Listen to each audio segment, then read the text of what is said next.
This video is powered by the pros at Pascal Air Plumbing and Electric. Arkansas owned, Arkansas operated. GoPascal.com. Dudley Dawson with us, journalist extraordinaire, Hogville.net, Pig Trail Nation.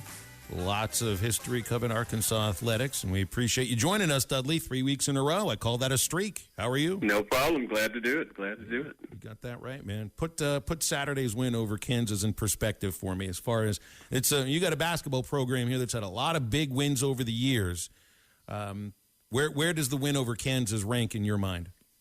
Well, I would say in my mind it was a really big one. I don't know that a lot of people know it, but I'm pretty good friends with Bill Self. We're both from the Sutton family, and I worried, about him, and hopefully everything's going to be okay there. And I do think it probably hurt them a little bit that he was out on the bench, but that was all about Arkansas in the second half.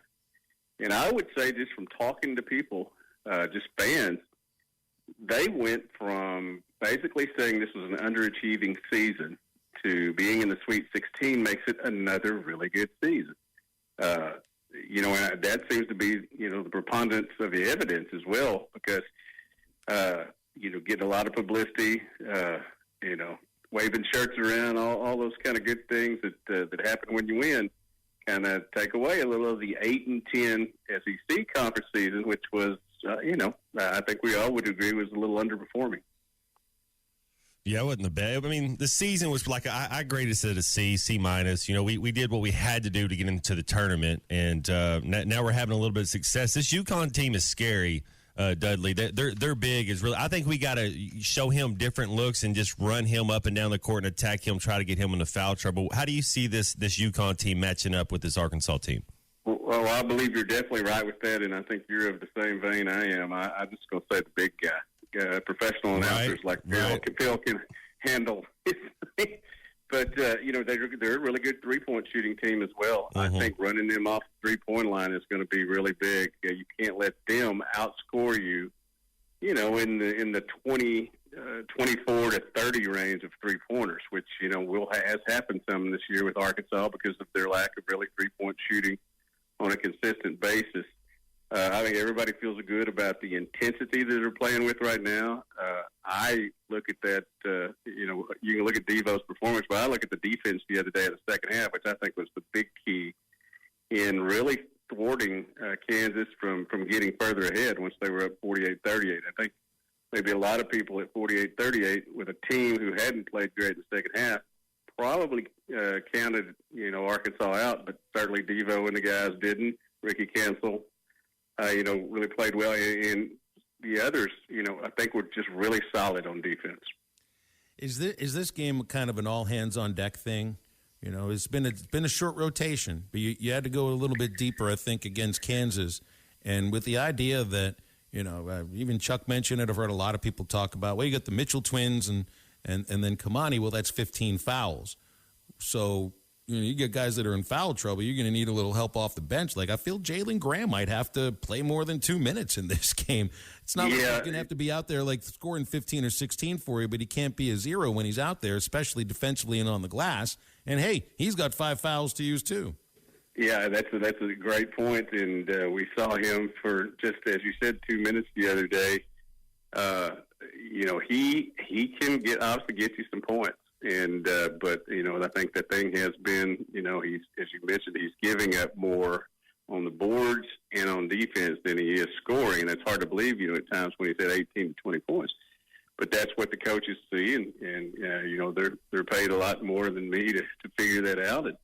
And I trust them for the most part, I would say. We thought going into the year that maybe he might play 10.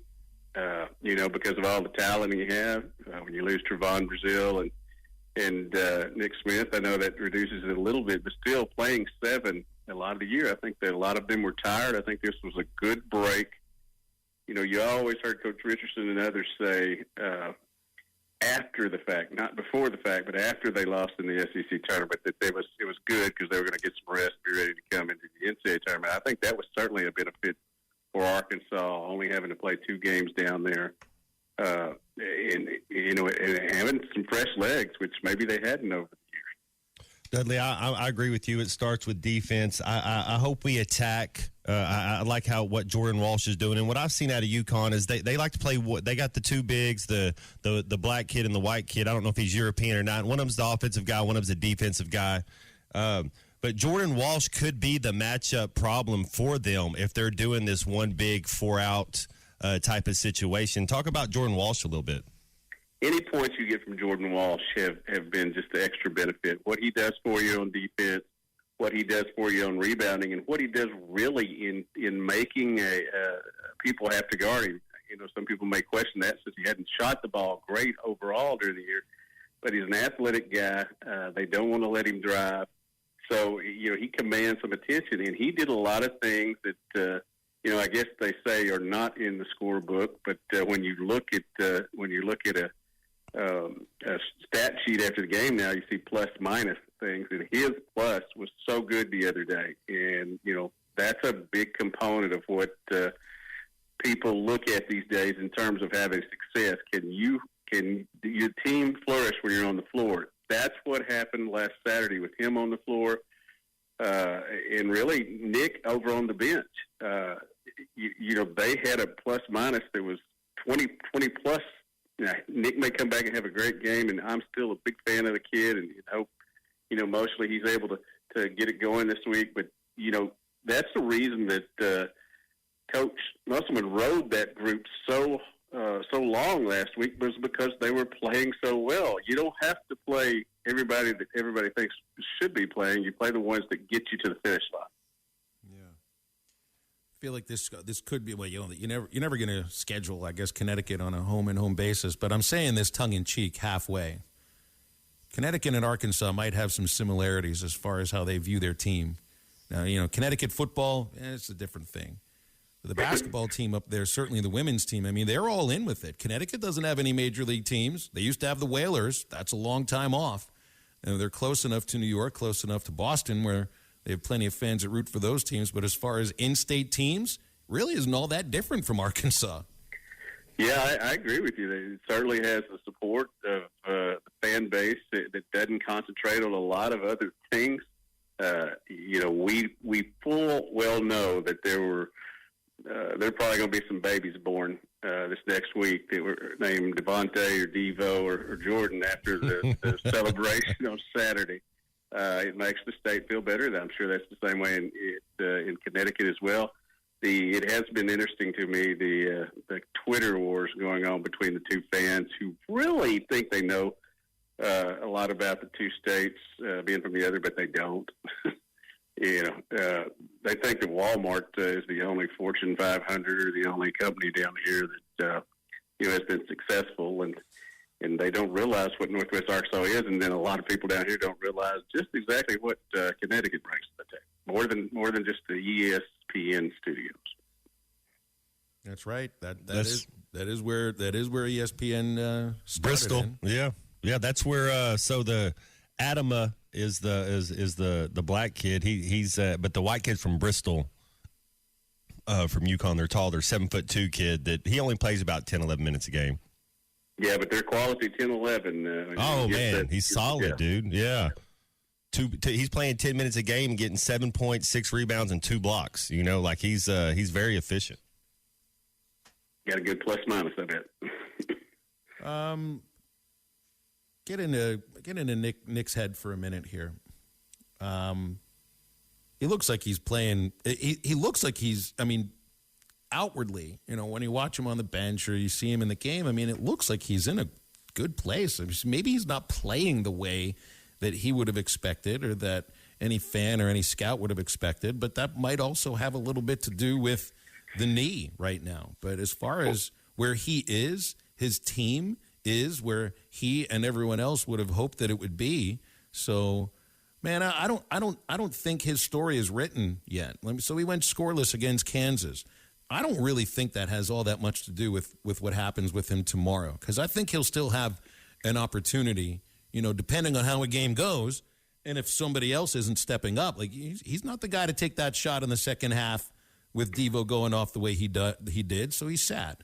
But I feel like he's still going to get a chance, Dudley. I mean, he did knock down the game-winning shot against Auburn.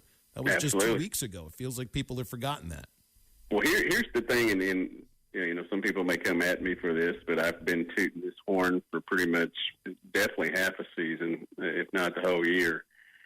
The pressure that the kid had on him, which, he could, a lot of places, whether it's from himself, those around him, the fans, I think has gotten to him a little bit. I think that's why you saw him sobbing uncontrollably in the locker room after the game. But I think that the venom and the way in which fans have come at him because he wasn't everything they thought he would be, and really everything we thought he'd be, has really affected him. And to say that a fan base can't help you or hurt you is just being, just burying your head in the sand and not thinking. Because I do think that's part of it. Now, you got to be mentally tough to move on from that. Once you get to the NBA, there's going to be plenty of other stuff. But I think it's tougher when you're an in-state kid and you're getting it from your in-state fans. And maybe it helps him a little bit, tighten his circle up a little bit, because I like the kid and I like everything that I've seen from him. And you can tell, Dudley, that he's not at 100% physically, but what I see, his attitude and his vibe and his being a teammate, he's doing that at 100%. Yeah, absolutely. He's cheering, and doing everything you do as a good teammate over there the other day. It was just, I think he just, exploded emotionally in the locker room, both out of excitement and joy of being into the Sweet 16 and in what I'm sure is his only season of college basketball, but also just what he's gone through, and he's mentioned that this year, whether it be physically, mentally, or maybe even mostly emotionally. Start of the season, Dudley, it wasn't just us. I mean, it was nationwide. Arkansas was on a short list of Final Four teams, national title contenders, and obviously the narrative of the season went the way that it did. So now that they are where they are, and they're in the Sweet 16, kind of where everybody thought they would be in early November, is this enough? Like, let's say UConn wins tomorrow. Is Sweet 16 enough for a team that was on a short list for winning a national title in November? Only I think because of the injury to Nick Smith and Trevon Brazile. I think if they had played, that it would be in better shape. But here's what I would say: they've gone from being underachieving to having a very good season now, to the possibility of getting past this weekend and having a great one. I think that's the only way you call it a great season, is if they get to the Final Four. But you have now, if you're in the Sweet 16, can approach it because it's a results-oriented business. At the end, you can say that it's very good. So you think we got a puncher's chance, or we got more than that against this UConn team? How do you see it going? Oh, I think you got a puncher's chance. Now, I worry about the next game. If they get past that one more than really I do against UConn. Oh, UCLA Gonzaga. Oh my, is that who we play? Yeah, both those teams. Yeah. UCLA, I think, man, they look like class. Yeah, I had them coming out of my bracket and being, they're in the Final Four. But you take it as you get it. I really, wouldn't have given you much hope that they were going to beat Kansas the other day, especially, even though they won against the Illini, we saw that same lead disintegrating, in the second half. So, I certainly give them a chance, but I wouldn't bet the house right now. Let me get a thought on baseball before we let you go. 14 wins in a row heading into LSU. Pitchers have emerged. You got a third baseman now. Some of the questions that people had, at least for a week, have been answered in a positive way. You still buying what you've seen? Yeah, absolutely. And I'm going to give, you can only do this if you've got street cred or whatever that Coach Van Horn does. But I actually asked him a question at the press conference the other day. Do you feel good about Hagen Smith being your Friday night starter? And come to find out, he wasn't the Friday night starter anymore. And, that's a bold move. I don't think you make if you're a young manager, but when you've got the cachet that he has, that may have pushed them to another level. I mean, if whether it's Cody Adcock or whoever, if you can get innings out of Sunday, and you have Will McIntyre pitching great now, and you get obviously Hunter Holland getting his stuff going on Friday, and you've got roles, it appears, in the bullpen now firmly set. And that was the thing, I think, when you asked me this either last week or 2 weeks ago, I was worried about it. I'm not so worried about it anymore, neither is he, for sure. Street cred is 1,400 wins as a college baseball head coach. So it's like, all right, let's shut up and trust for the guy that's won 1,400 games in 32 years. Yeah, what's interesting is this guy who Arkansas is going to see Friday night, Paul Skeen, 5-0, 0.69 ERA, 12 hits in 30 innings. That guy could have been starting for Arkansas on Friday night. They really thought he was going to be here. Yeah. How would that have flipped the switch? I think Arkansas would be number one right now if that was the case. I mean, that dude is great, but you go out and you get him. He's due to be hit. You go win this series, you're going to be number one. I don't think there's a doubt about that. Appreciate you very much. BetOnline remains your number one source for all your college basketball betting this season. Get analysis of every play, prop, and point at BetOnline. You'll find the latest odds, bracket contests, team matchups, and game trends at BetOnline. Updated odds for everything from live games right through the Final Four and the championship game. BetOnline is where your college basketball headquarters are this season. Head to the website today or use your mobile device to sign up and receive your 50% welcome bonus on your first deposit. Be sure to use our promo code BELIEVE to receive your bonus. That's BLEAV. BetOnline.ag, where the game starts.